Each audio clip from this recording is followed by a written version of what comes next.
Hi guys, ಎಲ್ಲರಿಗೂ ಕೂಡ welcome back to the another video ಅಂತಾನೆ ಹೇಳ್ಬೋದು. ನಮ್ಮ ಬಿಗ್ ಬಾಸ್ ಕನ್ನಡ ಸೀಸನ್ 13 ಬಗ್ಗೆ ಹಲವಾರು ಅಪ್ಡೇಟ್ಗಳು ಬರ್ಲಿಕ್ಕೆ ಶುರು ಆಗಿದ್ದಾವೆ. ಈ ಒಂದು ಸೀಸನ್ ಅಲ್ಲಿ ಕಾಮನರ್ಸ್ ಗೆ ಒಂದು ಆಡಿಷನ್ ಈಗ ಸದ್ಯ ನಡೀತಾ ಇದೆ. ಇನ್ನು ಉಳಿದಿರುವಂತಹ ಸೆಲೆಬ್ರಿಟಿಗಳಿಗೆ ನಮ್ಮ ಬಿಗ್ ಬಾಸ್ ತಂಡದವರು ಈಗಾಗಲೇ ಒಂದು ಹಲವಾರು ಜನರನ್ನ ಅಪ್ರೋಚ್ ಮಾಡೋದಾಗಿರ್ಬೋದು, ಅವರನ್ನ ಸೆಲೆಕ್ಟ್ ಮಾಡೋದಾಗಿರ್ಬೋದು, ಒಂದು ಎಲ್ಲ ರೀತಿಯಾಗಿ ಪ್ರಕ್ರಿಯೆಗಳು ಕೂಡ ನಡೀತಾ ಇವೆ ಅಂತಾನೆ ಹೇಳ್ಬೋದು. ಎಲ್ಲ ಕಡೆಯಲ್ಲೂ ಕೂಡ ಈಗ ಬಿಗ್ ಬಾಸ್ ಇವರು ಸೆಲೆಕ್ಟ್ ಆಗಿದ್ದಾರೆ, ಅವ್ರು ಸೆಲೆಕ್ಟ್ ಆಗಿದ್ದಾರೆ ಅನ್ನುವಂತ ಮಾಹಿತಿಗಳನ್ನ ನೋಡ್ತಾನೆ ಇರ್ತೀರಾ ಡೈಲಿ. ಈಗ ನಿನ್ನೆ ನಾನು ಒಂದು ವಿಡಿಯೋನು ಕೂಡ ಮಾಡಿದ್ದೆ, part 1 Bigg Boss Kannada season 13ಕ್ಕೆ ಯಾವೆಲ್ಲ ಸ್ಪರ್ಧಿಗಳು ಬರಬಹುದು ಅನ್ನುವಂತ ಒಂದು ಇಂಪಾರ್ಟೆಂಟ್ ಆಗಿರುವಂತಹ ಪಾರ್ಟ್ 1 ವಿಡಿಯೋನು ಮಾಡಿದ್ದೆ. ಅದರಲ್ಲಿ 8 ಜನ ಕಂಟೆಸ್ಟೆಂಟ್ ಗಳ ಬಗ್ಗೆ ಮಾಹಿತಿಯನ್ನ ತಿಳಿಸಿದ್ದೆ. ಈಗ ಈ ಒಂದು ವಿಡಿಯೋದಲ್ಲಿ ಪಾರ್ಟ್ 2 ಅಂತಾನೆ ಹೇಳ್ಬೋದು. ಈ ಒಂದು ವಿಡಿಯೋದಲ್ಲಿ ಮತ್ತೆ 8 ಜನ ಕಂಟೆಸ್ಟೆಂಟ್ ಗಳ ಬಗ್ಗೆ ಇವರು ಬಿಗ್ ಬಾಸ್ ಕನ್ನಡ ಸೀಸನ್ 13ಕ್ಕೆ ಬರ್ತಾರೆ ಅನ್ನುವಂತ ಮಾಹಿತಿಗಳು ಬರ್ತಾ ಇದಾವೆ. ಯಾರ್ಯಾರೆಲ್ಲ ಆ ಒಂದು 8 ಜನ ಕಂಟೆಸ್ಟೆಂಟ್ ಗಳು ಬಿಗ್ ಬಾಸ್ ಮನೆಗೆ ಎಂಟ್ರಿ ಕೊಡ್ತಾರೆ ಅನ್ನುವಂತ ಮಾಹಿತಿಯನ್ನು ಈ ಒಂದು ವಿಡಿಯೋದಲ್ಲಿ ನೋಡ್ತಾ ಹೋಗೋಣ. ಅದಕ್ಕೋಸ್ಕರ ನಮ್ಮ ಚಾನಲ್ಗೆ ನೀವು ಸಬ್ಸ್ಕ್ರೈಬ್ ಮಾಡ್ಕೊಂಡಿಲ್ಲ ಅಂದ್ರೆ ಗೈಸ್, ಎಲ್ಲರೂ ಕೂಡ ಚಾನಲ್ಗೆ ಸಬ್ಸ್ಕ್ರೈಬ್ ಮಾಡ್ಕೊಂಡು ಸಪೋರ್ಟ್ ಮಾಡೋದನ್ನ ಯಾವುದೇ ಕಾರಣಕ್ಕೂ ಮರೀಲಿಕ್ಕೆ ಹೋಗ್ಬೇಡಿ. ಈಗ ಡೈರೆಕ್ಟ್ ಆಗಿ ವಿಷಯಕ್ಕೆ ಬರೋಣ.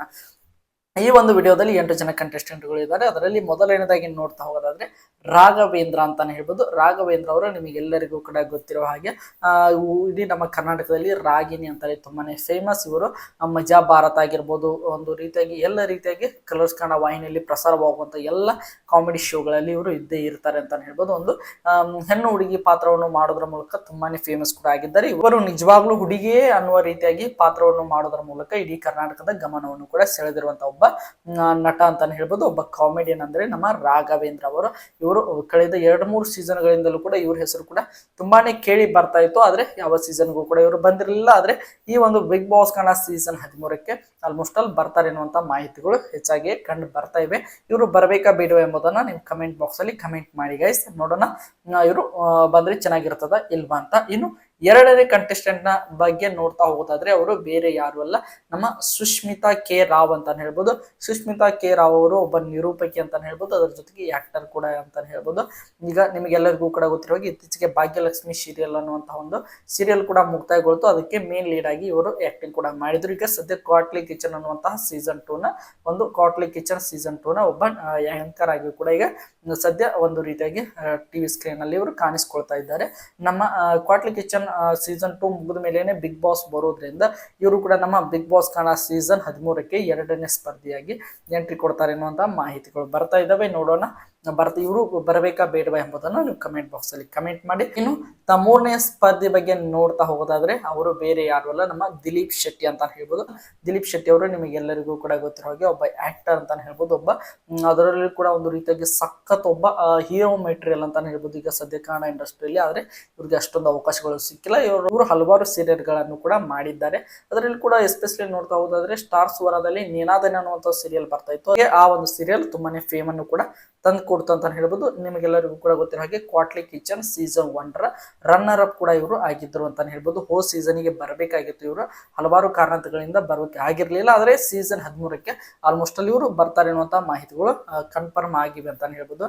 ಇವರು ಒಂದು ರೀತಿಯಾಗಿ ಸಖತ್ ಕಾಂಪಿಟೇಷನ್ ಕೊಡುವಂತ ಒಬ್ಬ ಸ್ಪರ್ಧೆ ಆಗೋದ್ರಲ್ಲಿ ಯಾವುದೇ ರೀತಿಯಾಗಿ ಸಂಶಯವಿಲ್ಲ. ನೋಡೋಣ ಏನ್ ಮಾಡ್ತಾರೆ ಅಂತ ವೇಟ್ ಮಾಡಿ ನೋಡೋಣ. ಇನ್ನು ನೆಕ್ಸ್ಟ್ ನೋಡ್ತಾ ಹೋಗೋದಾದ್ರೆ 4ನೇ ಸ್ಪರ್ಧೆ ಸಮೀಕ್ಷಾ ಅನ್ನುವಂತ ಒಬ್ಬ ನಟಿ ಅಂತಾನೆ ಹೇಳ್ಬೋದು. ಅದರ ಇವರು ಹಲವಾರು ಸೀರಿಯಲ್ ಕೂಡ ಆಕ್ಟಿಂಗ್ ಅನ್ನು ಕೂಡ ಮಾಡಿದ್ದಾರೆ. ಆದ್ರೆ ಕೆಲವೊಂದಿಷ್ಟು ನ್ಯೂಸ್ ಗಳಿಂದ ಬರ್ತಾ ಇರುವಂತಹ ಮಾಹಿತಿ ಏನಪ್ಪಾ ಅಂದ್ರೆ ಇವರು ಸುಬ್ಬಲಕ್ಷ್ಮಿ ಸಂಸಾರ ಅನ್ನುವಂತ ಒಂದು ಸೀರಿಯಲ್ ಅಲ್ಲಿ ಆಕ್ಟ್ ಮಾಡೋದ್ರ ಮುಖಾಂತರ ಒಂದು ವಿಲನ್ ಕ್ಯಾರೆಕ್ಟರ್ ಅನ್ನ ಆ ಒಂದು ಸೀರಿಯಲ್ ಅಲ್ಲಿ ಪ್ಲೇ ಮಾಡಿದ್ರು ಅನ್ನುವಂತ ಮಾಹಿತಿ ಬಂದಿದೆ. ಇವ್ರ ಬಗ್ಗೆ ನಂಗೆ ಅಷ್ಟೊಂದು ಮಾಹಿತಿ ಇಲ್ಲ. ಆದ್ರೆ ಇವರ ಹೆಸರು ಕೂಡ ತುಂಬಾನೇ ಕೇಳಿ ಬರ್ತಾ ಇದೆ. ಇವರ ಹೆಸರು ಸಮೀಕ್ಷಾ ಅಂತ, ಸೀರಿಯಲ್ ಆಕ್ಟ್ರೆಸ್ ಅಂತಾನೆ ಹೇಳ್ಬೋದು. ಇವರು 4ನೇ ಸ್ಪರ್ಧೆಗೆ ನಮ್ಮ ಬಿಗ್ ಬಾಸ್ ಕನ್ನಡ ಸೀಸನ್ 13ಕ್ಕೆ ಬರ್ತಾರೆ ಅನ್ನುವಂತ ಮಾಹಿತಿಗಳು ಬರ್ತಾ ಇವೆ. ನೋಡೋಣ ವೇಟ್ ಮಾಡಿ ಏನಾಗ್ತದೆ ಅಂತ. ಇನ್ನು 5ನೇ ಸ್ಪರ್ಧೆ ಬಗ್ಗೆ ನೋಡ್ತಾ ಹೋಗೋದಾದ್ರೆ ಬಾಳು ಬೆಳಗುಂದಿ ಅಂತಾನೆ ಹೇಳ್ಬೋದು. ಬಾಳು ಬೆಳಗುಂದಿ ಅವರು ಒಂದು ಉತ್ತರ ಕರ್ನಾಟಕದಲ್ಲಿ ತುಂಬಾನೇ ಫೇಮಸ್ ಆಗಿರುವಂತಹ ವ್ಯಕ್ತಿ. ಹೋ ಸೀಸನ್ ಮಾಳು ನಿಪ್ನಾಳ್ ಅವರು ಬಂದಿದ್ರು. ಅಷ್ಟೊಂದು ಒಂದು ಉತ್ತರ ಕರ್ನಾಟಕದ ಬೆಂಬಲ ಇದ್ರು ಕೂಡ ಅಷ್ಟೊಂದು ಚೆನ್ನಾಗಿ ಆಟವನ್ನು ಆಡಿರ್ಲಿಲ್ಲ. ಆದ್ರೆ ನಮ್ಮ ಬಾಳು ಬೆಳಗುಂದಿ ಅವರಲ್ಲಿ ಈ ಒಂದು ಕಲೆ ತುಂಬಾನೇ ಇರೋದ್ರಿಂದ ಒಂದು ಸ್ಪಾಂಟೇನಿಯಸ್ ಆಗಿ ಹಾಡನ್ನ ಕ್ರಿಯೇಟ್ ಮಾಡೋದಾಗಿರ್ಬೋದು, ಒಂದು ಮ್ಯೂಸಿಕ್ ರಿದಮ್ ಅವರಲ್ಲಿ ತುಂಬಾನೇ ಚೆನ್ನಾಗಿರೋದ್ರಿಂದ ಇವರು ಹಲವಾರು ಒಂದು ರೀತಿಯಾಗಿ ರಿಯಾಲಿಟಿ ಶೋಗಳಲ್ಲಿ ಕೂಡ ಭಾಗವಹಿಸಿದ್ದಾರೆ. ಈಗ ಸದ್ಯ ಜೋಡಿ ನಂಬರ್ ಅನ್ನುವಂತ ಒಂದು ಜಿ ಕನ್ನಡದಲ್ಲಿ ಪ್ರಸಾರವಾಗುತ್ತಿರುವಂತಹ ಒಂದು ರಿಯಾಲಿಟಿ ಶೋನಲ್ಲಿ ಕೂಡ ಇದ್ರು. ಅದರ ಜೊತೆಗೆ ಸರಿಗಮಪಕ್ಕೂ ಕೂಡ ಇವರು ಒಂದು ರೀತಿಯಾಗಿ ತುಂಬಾನೇ ಚೆನ್ನಾಗಿ ಗಮನವನ್ನು ಕೂಡ ಸೆಳೆದಿದ್ರು. ಆ ಒಂದು ಕಾರಣದಿಂದಾಗಿ ನಮ್ಮ ಬಾಳು ಬೆಳಗುಂದಿ ಅವರು ಕೂಡ 5ನೇ ಕಂಟೆಸ್ಟೆಂಟ್ ಆಗಿ ನಮ್ಮ ಬಿಗ್ ಬಾಸ್ ಕನ್ನಡ ಸೀಸನ್ 13ಕ್ಕೆ ಬರ್ತಾರೆ ಅನ್ನುವಂತಹ ಮಾಹಿತಿಗಳು ಬರ್ತಾ ಇವೆ. ಇನ್ನು ನೆಕ್ಸ್ಟ್ ನೋಡ್ತಾ ಹೋಗೋದಾದ್ರೆ 6ನೇ ಕಂಟೆಸ್ಟೆಂಟ್ ಸಿಂಧು ಲೋಕನಾಥ್ ಅಂತಾನೆ ಹೇಳ್ಬೋದು. ಸಿಂಧು ಲೋಕನಾಥ್ ಅವರು ಒಂದು ರೀತಿಯಾಗಿ ತುಂಬಾನೇ ಫೇಮಸ್ ಆಕ್ಟ್ರೆಸ್ ಕೂಡ ಆಗಿದ್ರು. ಈಗ ಸದ್ಯ ಅವರಿಗೆ ಹಲವು ಯಾವುದೇ ಸಿನಿಮಾಗಳಲ್ಲಿ ಆಪರ್ಚುನಿಟಿ ಸಿಗ್ತಾ ಇಲ್ಲ. ನೋಡೋಣ ಇವರು ಯಾವ ಸಿನಿಮಾಗಳನ್ನ ಮಾಡಿದ್ದಾರೆ ಅಂದ್ರೆ ಲವ್ ಇನ್ ಮಂಡ್ಯ ಆಗಿರ್ಬೋದು, ಐರಾವತ ಆಗಿರ್ಬೋದು, ಜೈ ಬಜರಂಗ್ ಬಲಿ ಆಗಿರ್ಬೋದು, ಹಲವಾರು ಸಿನಿಮಾಗಳನ್ನ ಇವರು ಮಾಡಿದ್ದಾರೆ. ಅದರಲ್ಲೂ ಕೂಡ ಇವ್ರದ್ದು ಲವ್ ಇನ್ ಮಂಡ್ಯ ಅನ್ನುವಂಥ ಸಿನಿಮಾ ತುಂಬಾನೇ ಫೇಮಸ್ ಕೂಡ ಆಗಿತ್ತು. ಇವರು ತುಂಬಾನೇ ಅಡ್ವೆಂಚರಸ್ ಗರ್ಲ್ ಅಂತಾನೆ ಹೇಳ್ಬೋದು. ಅವರ ಇನ್ಸ್ಟಾ ಪ್ರೊಫೈಲ್ನ ನೀವೆಲ್ಲರೂ ಕೂಡ ಫಾಲೋ ಮಾಡ್ತಾ ಇದ್ರೆ ಎಲ್ಲರಿಗೂ ಕೂಡ ಗೊತ್ತಿರ್ತದೆ. ತುಂಬಾನೇ ಟ್ರಾವೆಲಿಂಗ್ ಮಾಡುತ್ತಾರೆ ಅಂತಾನೆ ಹೇಳ್ಬೋದು. ಇವರು ಒಂದು ರೀತಿಯಾಗಿ ಬಿಗ್ ಬಾಸ್ ಮನೆಗೆ ಬೇಕಾದಂತ ಒಬ್ಬ ಕಂಟೆಸ್ಟೆಂಟ್ ಆಗುವಂತ ಸಾಧ್ಯತೆ ಇದೆ.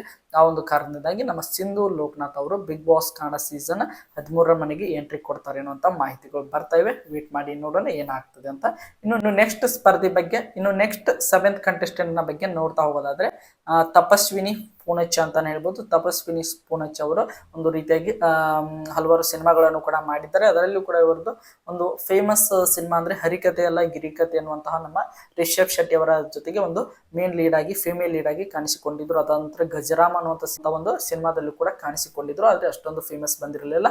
ಒಟ್ಟಿನಲ್ಲಿ ಹರಿಕತೆ ಅಲ್ಲ ಗಿರಿಕತೆ ಅನ್ನೋ ಒಂದು ಸಿನಿಮಾದ ಮುಖ ತುಂಬಾನೇ ಒಂದು ರೀತಿಯಾಗಿ ಫೇಮಸ್ ಕೂಡ ಆಗಿದ್ರು. ಇವರು ಕೂಡ ಬಿಗ್ ಬಾಸ್ ಕನ್ನಡ ಸೀಸನ್ 13ಕ್ಕೆ ಎಂಟ್ರಿ ಕೊಡ್ತಾರೆ ಅನ್ನುವಂತ ಮಾಹಿತಿಗಳು ಬರ್ತಾ ಇವೆ. ವೇಟ್ ಮಾಡಿ ನೋಡೋಣ ಏನಾಗ್ತದೆ ಅಂತ. ಒಟ್ಟಿನಲ್ಲಿ ಇವರು 7ನೇ ಸ್ಪರ್ಧೆಯಾಗಿ ಬಿಗ್ ಬಾಸ್ ಸೀಸನ್ 13ಕ್ಕೆ ಬರಬಹುದು.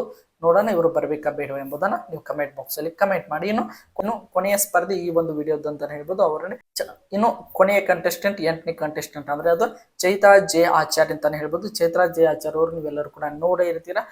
ನಮ್ಮ ಸಪ್ತ ಸಾಗರದಾಚೆ ಎಲ್ಲೋ ಪಾರ್ಟ್ 2 ನಲ್ಲಿ ಕೂಡ ಕಾಣಿಸಿಕೊಂಡಿದ್ರು. ಒಂದು ತುಂಬಾನೇ ಒಬ್ಬ ಸಿಂಗರ್ ಕೂಡ ಅಂತಾನೆ ಹೇಳ್ಬೋದು. ಡಾನ್ಸರ್, ಆಕ್ಟರ್ ಎಲ್ಲ ಒಂದು ಆಲ್ರೌಂಡರ್ ತರ ಇವರು ಕಾಣಿಸಿಕೊಳ್ತಾ ಇದ್ದಾರೆ. ಒಂದು ಆಲ್ರೌಂಡರ್ ತರ ಇರುವಂತ ಒಬ್ಬ ಗರ್ಲ್ ಅಂತಾನೆ ಹೇಳ್ಬೋದು. ಒಂದು ರೀತಿಯಾಗಿ ಸಂಗೀತ ಶೃಂಗೇರಿ ಅವರನ್ನ ಹೋಲುವಂತ ಕ್ಯಾರೆಕ್ಟರ್ ತರ ಕಾಣಿಸ್ತಾ ಇದೆ. ವೇಟ್ ಮಾಡಿ ನೋಡೋಣ. ಇವರು ಕೂಡ ಬಿಗ್ ಬಾಸ್ ಕನ್ನಡ ಸೀಸನ್ 13ಕ್ಕೆ ಎಂಟ್ರಿ ಕೊಡ್ತಾರೆ ಅನ್ನುವಂತ ಮಾಹಿತಿಗಳು ಬರ್ತಾ ಇವೆ. ಇನ್ನು ಕೂಡ ಕನ್ಫರ್ಮ್ ಆಗಿಲ್ಲ. ಒಟ್ಟಿನಲ್ಲಿ ಈ 8 ಜನರ ಹೆಸರು ತುಂಬಾನೇ ಪದೇ ಪದೇ ಕೇಳಿ ಬರ್ತಾ ಇರೋದ್ರಿಂದ ಇವರು ಬಿಗ್ ಬಾಸ್ ಕನ್ನಡ ಸೀಸನ್ 13ಕ್ಕೆ ಬರುವಂತ ಸಾಧ್ಯತೆ ಇದೆ. ಒಟ್ಟಿನಲ್ಲಿ ಈ 8 ಜನರ ಪೈಕಿ ಫಿಮೇಲ್ ಕಂಟೆಸ್ಟೆಂಟ್ ಗಳೇ ಜಾಸ್ತಿ ಕಾಣಿಸ್ಕೊಳ್ತಾ ಇದ್ದಾರೆ ಈ ಒಂದು ಲಿಸ್ಟ್ ನಲ್ಲಿ. ನಿಮ್ಮ ಪ್ರಕಾರ ಈ 8 ಜನ ಸ್ಪರ್ಧಿಗಳ ಪೈಕಿ ಯಾರು ಬಿಗ್ ಬಾಸ್ ಕನ್ನಡ ಸೀಸನ್ 13ಕ್ಕೆ ಬಂದ್ರೆ ಚೆನ್ನಾಗಿರ್ತದೆ ಎಂಬುದನ್ನು ನೀವು ಕಮೆಂಟ್ ಬಾಕ್ಸ್ ಅಲ್ಲಿ ಕಮೆಂಟ್ ಮಾಡಿ. ಅದರ ಜೊತೆಗೆ ಇವರನ್ನು ಹೊರತುಪಡಿಸಿ ಇನ್ನು ಬಿಗ್ ಬಾಸ್ ಕನ್ನಡ ಸೀಸನ್ 13ರ ಮನೆಗೆ ಯಾವೆಲ್ಲ ಸ್ಪರ್ಧಿಗಳು ಬಂದ್ರೆ ಚೆನ್ನಾಗಿರ್ತದೆ ಎಂಬುದನ್ನು ಕೂಡ ನೀವು ಕಮೆಂಟ್ ಬಾಕ್ಸ್ ಅಲ್ಲಿ ಕಮೆಂಟ್ ಮಾಡಿ ಅಂತ ಹೇಳ್ತಾ, ನಮ್ಮ ಬಿಗ್ ಬಾಸ್ ಕನ್ನಡ ಸೀಸನ್ 13ರ ಪ್ರತಿಯೊಂದು ಅಪ್ಡೇಟ್ಗಳನ್ನು ಪಡೆಯಲು ನಮ್ಮ ಚಾನಲ್ಗೆ ಸಬ್ಸ್ಕ್ರೈಬ್ ಮಾಡ್ಕೊಂಡು ಸಪೋರ್ಟ್ ಮಾಡಿ. ಮತ್ತೆ ಮುಂದಿನ ವಿಡಿಯೋದಲ್ಲಿ ಸಿಗೋಣ. ಎಲ್ಲರಿಗೂ ಕೂಡ ಧನ್ಯವಾದಗಳು. ಹೀಗೆ ಸಪೋರ್ಟ್ ಮಾಡ್ತಾ ಇರಿ, ಲೈಕ್ ಮಾಡಿ, ಶೇರ್ ಮಾಡಿ, ಹಾಗೆ ಸಬ್ಸ್ಕ್ರೈಬ್ ಮಾಡ್ಕೊಳ್ಳಿ. ಮತ್ತೆ ಮುಂದಿನ ವಿಡಿಯೋದಲ್ಲಿ ಸಿಗೋಣ. ಎಲ್ಲರಿಗೂ ಕೂಡ ಧನ್ಯವಾದಗಳು.